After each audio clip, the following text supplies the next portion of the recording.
Hello and welcome back to Ask a Coach. My name is Kirsty and today we'll be talking about the one thing that Dr. Joe Dispenza has got wrong. Okay, so Joe Dispenza's principles are based on long-standing yogic and spiritual principles which are based on truth. And these are certainly not in dispute in this video. And he's done very well to bring these ancient principles and practices to the wider audience. However, Joe often speaks of his experiments where people get into altered states of consciousness and people are healed from chronic illnesses and disease on the spot. And whilst I do believe this can happen, I'm sure he would agree that this only happens to the minority. So why is this? The reality is most people are on a journey of change and spiritual growth, and that can only happen with consistent and regular focus and meditation. But often, even with this ongoing practice, most people continue to fall back into old habits and conditioned reactions. And Joe himself has mentioned many times that he continues to react multiple times a day and that he has to go off and get himself back into an altered high vibrational state in order to deal with that particular challenge. And Joe has also claimed that he believes people can continue with unhealthy habits such as eating whatever diet they like and consuming alcohol without consequence. And that the only thing that people need to do is meditate and get into an altered state. So I would agree that if a person is enlightened and therefore has released all of their subconscious programming around societal conditioning, for example, that eating sugar won't make you fat, and therefore you can consume any amount you desire and it will have zero impact. The people in that category would be less than 1% of the population. But if that's you, then yes, go nuts, because you'll still be able to hold your vibration and consuming that product shouldn't affect your high vibrational state.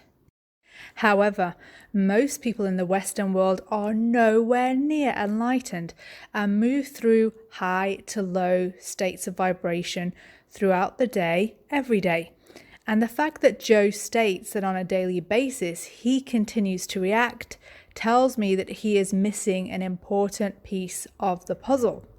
So, I will compare Joe's experience to my own life, as I have practiced daily meditation and released a lot of my past programming.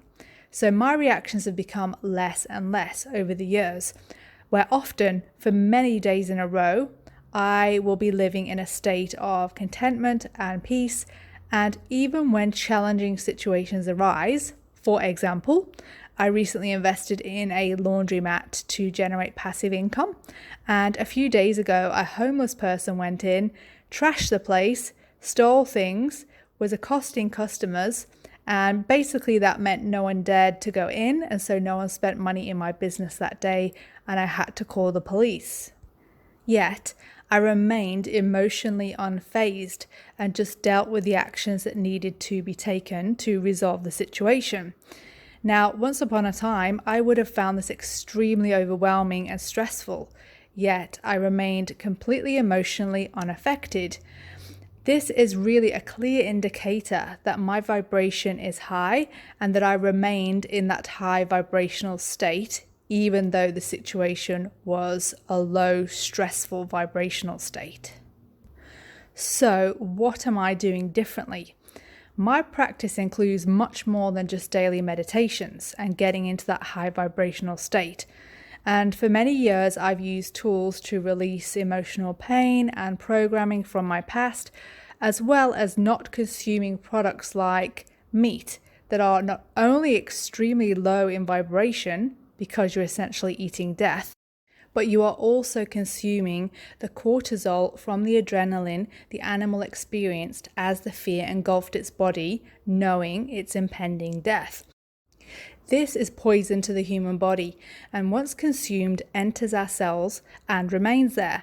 And I have a theory that eating meat is one of the reasons why humans have so many negative and violent thoughts, because that low vibrational, violent energy has to go somewhere. So this is just one example of additional choices that I make that support in keeping my vibration high. And another thing to point out that opposes Joe's belief that you can consume and engage in low vibrational activities and not have them impact your vibration is that when you hold a higher vibration, in my experience, you are no longer drawn to low vibrational activities and foods. For example, my desire for alcohol is 0. And if I did feel like alcohol, I might have 1 glass of wine every 6 to 12 months. So I have literally no desire for these lower vibrational foods, products, activities. I also notice I don't desire processed foods or refined sugar. And I genuinely believe this is because they are no longer aligned with my high vibration. And I'll also point out that activities such as watching porn or engaging in the sex industry are also extremely low in vibration and will continue to keep humans stuck in their low vibrational ways. So, my question is, if people actually acknowledged that these low vibrational activities and products are significantly handicapping their spiritual growth, keeping them in old habits and reactions, and hindering their ability to manifest the life of their dreams, it might be worthwhile starting there first, rather than trying to reach spiritual enlightenment whilst having all of these low vibrational habits working in opposition. So, in addition to a daily meditation practice, why not look at all of the areas of your life that have low vibrations attached to them and start to eliminate them one by one? So why not stack the cards in your favor rather than fighting against all of the things you do and consume that are keeping you mentally and emotionally stuck in the same low vibrational state? And from my experience, when you do this, your ability to hold and maintain a high spiritual vibration is much, much easier to master. And inspired thoughts are heard more clearly, and life feels so much more peaceful and calm. And as mentioned, the ironic thing is once you eliminate these lower aspects of life and live in a higher state, you actually no longer desire them, and no willpower is actually required to change. And the reason for that is because you are already full inside, filled with peace and love and serenity, and you're being re-energized by source instead of these external things. The other great thing is that you'll have more mental clarity to focus on your goals. You'll feel more connected to other humans and animals and nature, and you'll never feel alone, as everything and everyone is a part of you, and you'll experience the world like that. So to me, this is a wonderful life. So I challenge Dr. Joe on the fact that people can drink and consume whatever they like and think that it does not impede their spiritual and emotional advancement. And the fact that he does consume these lower vibrational foods and alcohol and continues to react multiple times throughout each day suggests I am in fact on the money. So, whilst I have no issue with Dr. Joe or any other person living their life as they choose, and I do think Dr. Joe has brought these ancient spiritual practices to the masses, which is wonderful, and I'm certainly not taking that away from him.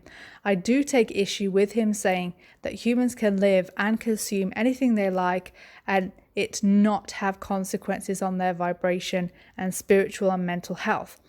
And if you want to move through your spiritual journey faster and in a more peaceful manner, then take heed of what I've said and start doing some experiments on yourself.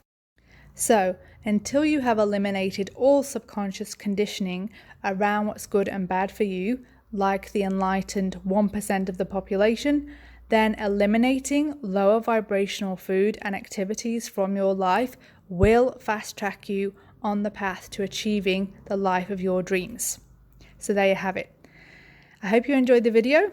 Thank you for listening, and as always, please like and subscribe for more videos on how to master your life.